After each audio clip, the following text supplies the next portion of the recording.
प्रिय दर्शकों एवं श्रोताओं, आप सबको प्रणाम। हिंदी टेल बुक में आपका स्वागत है। मैं हूं मोहित और आज आप सुनेंगे भीष्म शाहनी द्वारा रचित कहानी चीफ की दावत।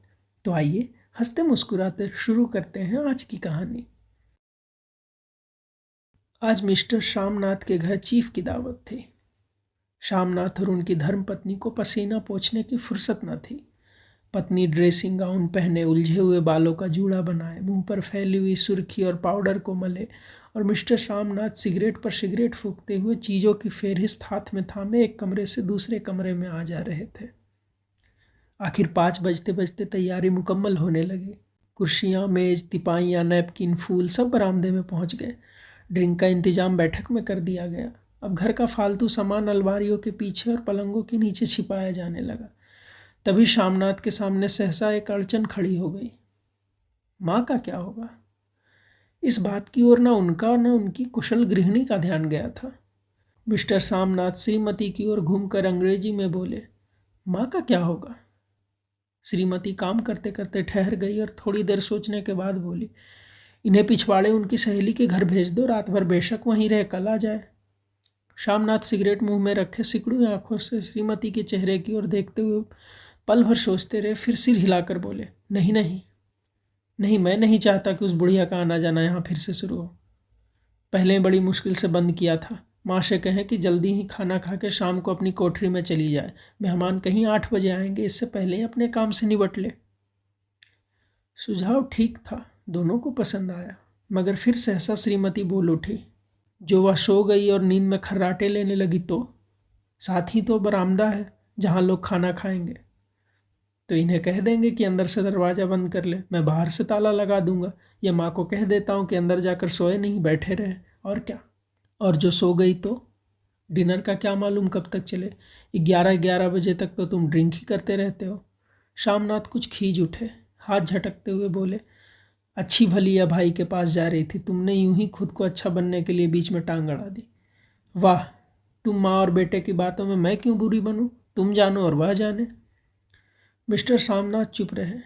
यह मौका बहस का न था, समस्या का हल ढूंढने का था। उन्होंने घूमकर माँ की कोठरी की ओर देखा। कोठरी का दरवाज़ा बरामदे में खुलता था। बरामदे की ओर देखते हुए झट से बोले, मैंने सोच लिया है। और उन्हीं कदमों से माँ की कोठरी के बाहर जा खड़े हुए। माँ दीवार के साथ एक चौकी पर बैठी, दुपट्टे में मुंह सिर लपेटे माला जप रही थी। सुबह से तैयारी होती देखते हुए माँ का भी दिल धड़क रहा था। बेटे के दफ्तर का बड़ा साहब घर पर आ रहा है, सारा काम सुबीते से चल जाए। माँ, आज तुम खाना जल्दी खा लेना, मेहमान लोग 7:30 बजे तक आ जाएंगे। माँ ने धीरे से मुंह पर से दुपट्टा हटाया और बेटे को देखते हुए कहा, आज मुझे खाना नहीं खाना है बेटा, तुम तो जानते हो मांस मछली बने तो मैं कुछ नहीं खाती। जैसा भी हो अपने काम से जल्दी निपट लेना। अच्छा बेटा। और माँ, हम लोग पहले बैठक में बैठेंगे, उतनी देर तुम यहाँ बरामदे में बैठना, फिर जब हम यहाँ आ जाए तो तुम गुसल खाने के रास्ते बैठक में चली जाना। माँ अवाक बेटे का चेहरा देखने लगी, फिर धीरे से बोली, अच्छा बेटा। और माँ, जल्दी सो नहीं जाना, तुम्हारे खर्राटों की आवाज़ दूर तक जाती है। माँ लज्जित सी आवाज़ में बोली, क्या करूँ बेटा, मेरे बस की बात नहीं है, जब से बीमारी से उठी हूँ नाक से सांस नहीं ले सकती। मिस्टर सामनाथ ने इंतजाम तो कर दिया, फिर भी उनकी उधेड़बुन खत्म नहीं हुई। जो चीफ अचानक उधारा निकला तो 8-10 मेहमान होंगे, देसी अफसर, उनकी स्त्रियां होंगी, कोई भी गुसल खाने की तरफ जा सकता है। क्षोभ और क्रोध में वह झुंझलाने लगे। एक कुर्सी को उठाकर बरामदे में कोठरी के बाहर रखते हुए बोले, आओ माँ, इस पर जरा बैठो तो। माँ माला संभालती पल्ला ठीक करती उठी और धीरे से उस कुर्सी पर आकर बैठ गई। यूं नहीं माँ, टांगे ऊपर चढ़ाकर नहीं बैठते, या खाट नहीं है। माँ ने टांगे नीचे उतार ली। और खुदा के वास्ते नंगे पाँव नहीं घूमना, ना ही वह खड़ाऊँ पहनकर सामने आना, किसी दिन तुम्हारी यह खड़ाऊँ उठाकर मैं बाहर फेंक दूंगा। माँ चुप रही। कपड़े कौन से पहनोगी माँ? जो है वही पहनूंगे बेटा, जो कहो पहन लूँ। मिस्टर सामनाथ सिगरेट मुंह में रखे फिर अधखुली आंखों से माँ की ओर देखने लगे और माँ के कपड़ों की सोचने लगे। श्यामनाथ हर बात में तरतीब चाहते थे। घर का सब संचालन उनके अपने हाथ में था। खूंटियाँ कमरों में कहाँ लगाई जाए, बिस्तर कहाँ पर बिछे, किस रंग के पर्दे लगाएं जाए, श्रीमती कौन सी साड़ी पहने, मेज किस साइज की हो, श्यामनाथ को चिंता थी अगर चीफ की साक्षात माँ से हो गया तो कहीं लज्जित नहीं होना पड़े। माँ को सिर से पांव तक देखते हुए बोले, तुम सफ़ेद कमीज और सफ़ेद सलवार पहन लो माँ, पहन के आओ तो जरा देखूं। माँ धीरे से उठी और अपनी कोठरी में कपड़े पहनने चली गई। यह माँ का झमेला ही रहेगा। उन्होंने फिर अंग्रेजी में अपनी स्त्री से कहा, कोई ढंग की बात हो तो भी कोई कहे, अगर कहीं कोई उल्टी सीधी बात होगी, चीफ को बुरा लगा तो सारा मज़ा जाता रहेगा। माँ सफ़ेद कमीज और सफ़ेद सलवार पहनकर बाहर निकली। छोटा सा कद, सफ़ेद कपड़ों में लिपटा छोटा सा सूखा हुआ शरीर, धुंधली आंखें, केवल सिर के आधे झड़े हुए बाल पल्ले की ओट में छिप पाए थे। पहले से कुछ ही कम कुरूप नजर आ रही थी। चलो ठीक है, कोई चूड़ियाँ वुड़ियाँ हो तो वह भी पहन लो, कोई हर्ज नहीं। चूड़ियाँ कहाँ से लाऊं बेटा, तुम तो जानते हो सब जेवर तुम्हारी पढ़ाई में बिक गए। यह वाक्य श्यामनाथ को तीर की तरह लगा। तिनक कर बोले, यह कौन सा राग छेड़ दिया माँ, सीधा कहो नहीं है जेवर, बस इससे पढ़ाई वढ़ाई का क्या ताल्लुक है। जो जेवर बिका तो कुछ बनकर ही आया हूँ, नीरा लंडूरा तो नहीं लौटाया। जितना दिया है उससे दुगना ले लेना। मेरी जीभ जल जाए बेटा, तुमसे जेवर लूँगी, मेरे मुंह से यूं ही निकल गया। जो होते तो लाख बार पहनती। 5:30 बज चुके थे। अभी मिस्टर श्यामनाथ को खुद भी नहा धोकर तैयार होना था। श्रीमती कब की अपने कमरे में जा चुकी थी। श्यामनाथ जाते हुए एक बार फिर माँ को हिदायत करते गए, माँ रोज की तरह गुमसुम बन के नहीं बैठी रहना। अगर साहब इधर आ निकले और कोई बात पूछे तो ठीक तरह से बात का जवाब देना। मैं ना पढ़ी ना लिखी बेटा, मैं क्या बात करूँगी। तुम कह देना माँ अनपढ़ है, कुछ जानती समझती नहीं, वह नहीं पूछेगा। 7 बजते बजते माँ का दिल धक धक करने लगा। अगर चीफ सामने आ गया और उसने कुछ पूछा तो वह क्या जवाब देगी। अंग्रेज को तो दूर से ही देखकर घबरा उठती थी। यह तो अमरीकी है, ना मालूम क्या पूछे। मैं क्या कहूँगी। माँ का जी चाहा कि चुपचाप पिछवाड़े विधवा सहेली के घर चली जाए, मगर बेटे के हुक्म को कैसे टाल सकती थी। चुपचाप कुर्सी पर टांगे लटकाए वहीं बैठी रही। एक कामयाब पार्टी वह है जिसमें ड्रिंक कामयाबी से चल जाए। श्यामनाथ की पार्टी सफलता के शिखर चूमने लगी। वार्तालाप उसी रौ में बह रहा था जिस रौ में गिलास भरे जा रहे थे। कहीं कोई रुकावट न थी, कोई अड़चन न थी। साहब को विस्की पसंद आई थी, मेम साहब को पर्दे पसंद आए थे, सोफ़ा कवर का डिजाइन पसंद आया था, कमरे की सजावट पसंद आई थी। इससे बढ़कर क्या चाहिए। साहब तो ड्रिंक के दूसरे दौर में ही चुटकुले और कहानियाँ कहने लग गए थे। दफ्तर में जितना रोब रखते थे यहाँ पर उतने ही दोस्त परवर हो रहे थे। और उनकी स्त्री काला गाउन पहने, गले में सफ़ेद मोतियों का हार, सेंट और पाउडर की महक से ओत प्रोत कमरे में बैठी सभी देसी स्त्रियों की आराधना का केंद्र बनी हुई थी। बात बात पर हंसती, बात बात पर सिर हिलाती और श्यामनाथ की स्त्री से तो ऐसे बात कर रही थी जैसे उनकी पुरानी सहेली हो। और इसी रो में पीते पिलाते 10:30 बज गए, वक्त गुजरते पता ही ना चला। आखिर सब लोग अपने अपने गिलासों में से आखिरी घूंट पीकर खाना खाने के लिए उठे और बैठक से बाहर निकले। आगे आगे श्यामनाथ रास्ता दिखाते हुए, पीछे चीफ और दूसरे मेहमान। बरामदे में पहुंचते ही श्यामनाथ सहसा ठिठक गए। जो दृश्य उन्होंने देखा उससे उनकी टांगें लड़खड़ा गई और क्षण भर में सारा नशा हिरन होने लगा। बरामदे में एन कोठरी के बाहर माँ अपनी कुर्सी पर ज्यों की त्यों बैठी थी, मगर दोनों पांव कुर्सी के सीट पर रखे हुए थे और सिर दाएं से बाएं और बाएं से दाएं झूल रहा था और मुंह से लगातार गहरे खर्राटों की आवाज़ आ रही थी। जब सिर कुछ देर के लिए टेढ़ा होकर एक तरफ को थम जाता तो खर्राटे और भी गहरे हो उठते, और फिर जब एक झटके से नींद टूटती तो सिर फिर दाएं से बाएं झूलने लगता। पल्ला सिर पर से खिसक आया था और माँ के झरे हुए बाल आधे गंजे सिर पर अस्त व्यस्त बिखर रहे थे। देखते ही श्यामनाथ क्रुद्ध हो उठे। जी चाहा कि माँ को धक्का देकर उठा दे और उन्हें कोठरी में ढकेल दे, मगर ऐसा करना संभव न था। चीफ और बाकी मेहमान पास खड़े थे। माँ को देखते ही देसी अफसरों की कुछ स्त्रियां हंसती। इतने में चीफ ने धीरे से कहा, पुअर डियर। माँ हड़बड़ा कर उठ बैठी। सामने खड़े इतने लोगों को देखकर ऐसी घबराई कि कुछ कहते ना बना। झट से पल्ला सिर पर रखते हुए खड़ी हो गई और जमीन को देखने लगी। उनके पांव लड़खड़ाने लगे और हाथों की उंगलियां थर थर कांपने लगी। माँ तुम जाके सो जाओ, तुम क्यों इतनी देर तक जाग रही थी। और खिसियाई हुई नज़रों से सामना चीफ के मुंह की ओर देखने लगा। चीफ के चेहरे पर मुस्कुराहट थी। वह वहीं खड़े खड़े बोले, नमस्ते।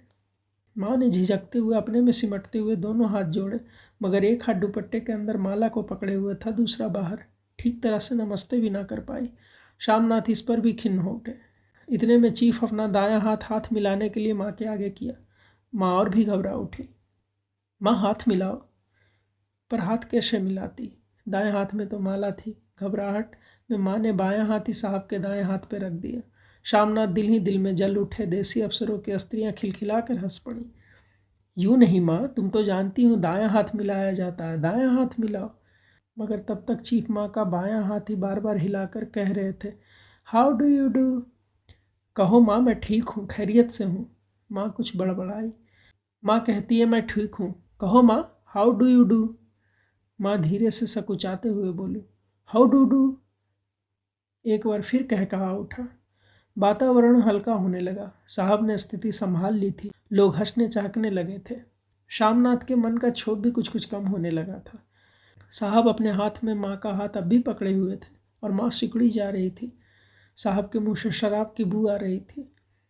शामनाथ अंग्रेजी में बोले, मेरी माँ गांव की रहने वाली है, उम्र भर गांव में रही है, इसलिए आपसे ले जाती। साहब इस पर खुश नजर आए। बोले, सच? मुझे गांव के लोग बहुत पसंद है। तब तो तुम्हारी माँ गांव के गीत और नाच भी जानती होंगी। चीफ खुशी से सिर हिलाते हुए माँ को टकटकी बांधे देखने लगे। माँ, साहब कहते हैं कोई गाना सुनाओ, कोई पुराना गीत, तुम्हें तो कितने ही याद होंगे।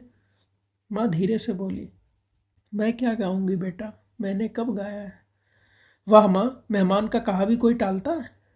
साहब ने इतना रीझ से कहा है, नहीं गाओगी तो साहब बुरा मानेंगे। मैं क्या गाऊं बेटा, मुझे क्या आता है। वाह, कोई बढ़िया टप्पे सुना दो। दो पत्तर अनायादा। देसी अफसर और उनकी स्त्रियों ने इस सुझाव पर तालियां पीटी। माँ कभी दीन दृष्टि से बेटे के चेहरे को देखती, कभी पास खड़ी बहू के चेहरे को। इतने में बेटे ने गंभीर आदेश भरे लिहाज में कहा, माँ। इसके बाद हाँ या ना सवाल ही ना उठता था। माँ बैठ गई और क्षीण दुर्बल लरजती आवाज में एक पुराना विवाह गीत गाने लगी।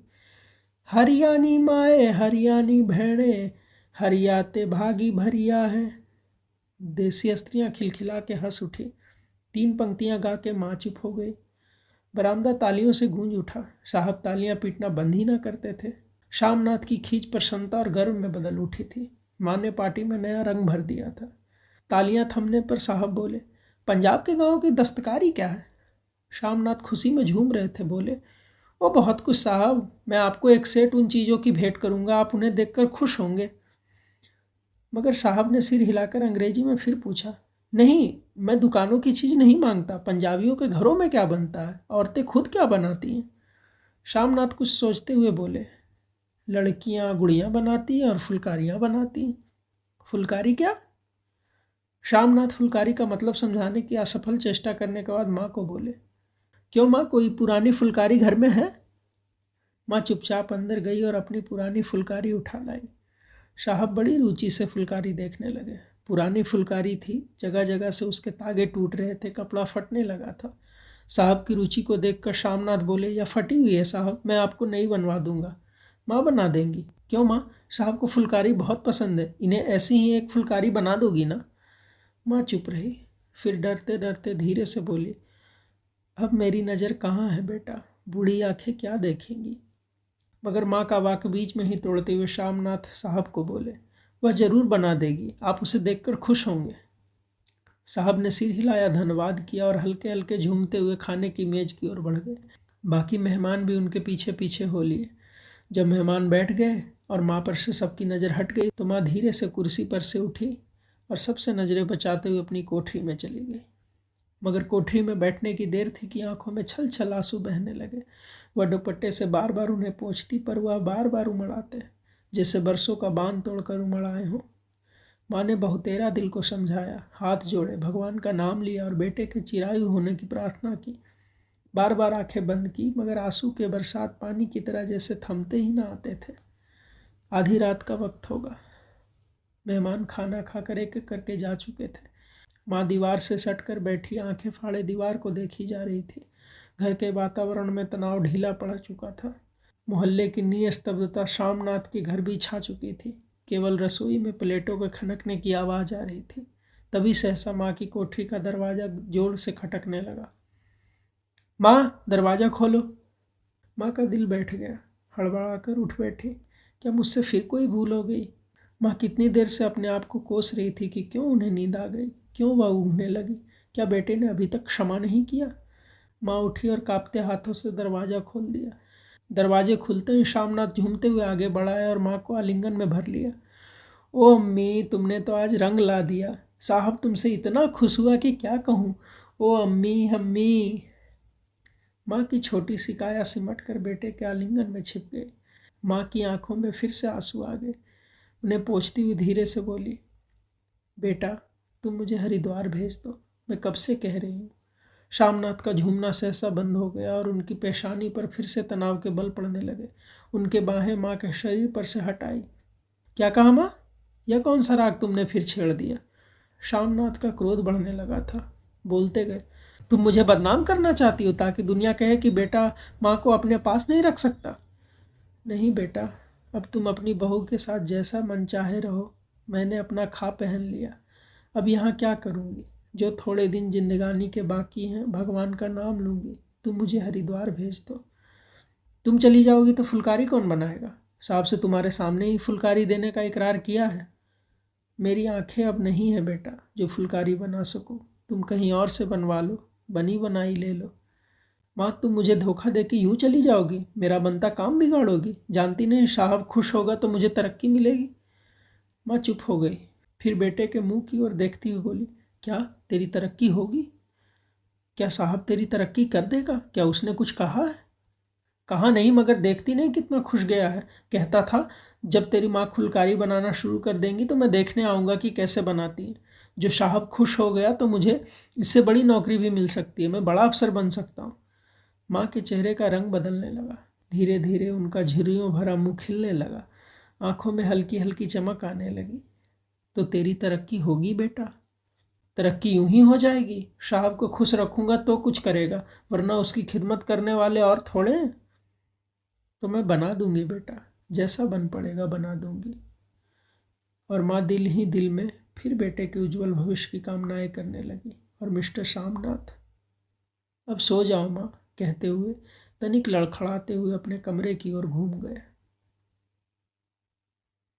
आप अभी सुन रहे थे भीष्म शाहनी द्वारा लिखित कहानी चीफ की दावत। हम जल्द ही लौटेंगे एक नई कहानी के साथ। तब तक के लिए धन्यवाद।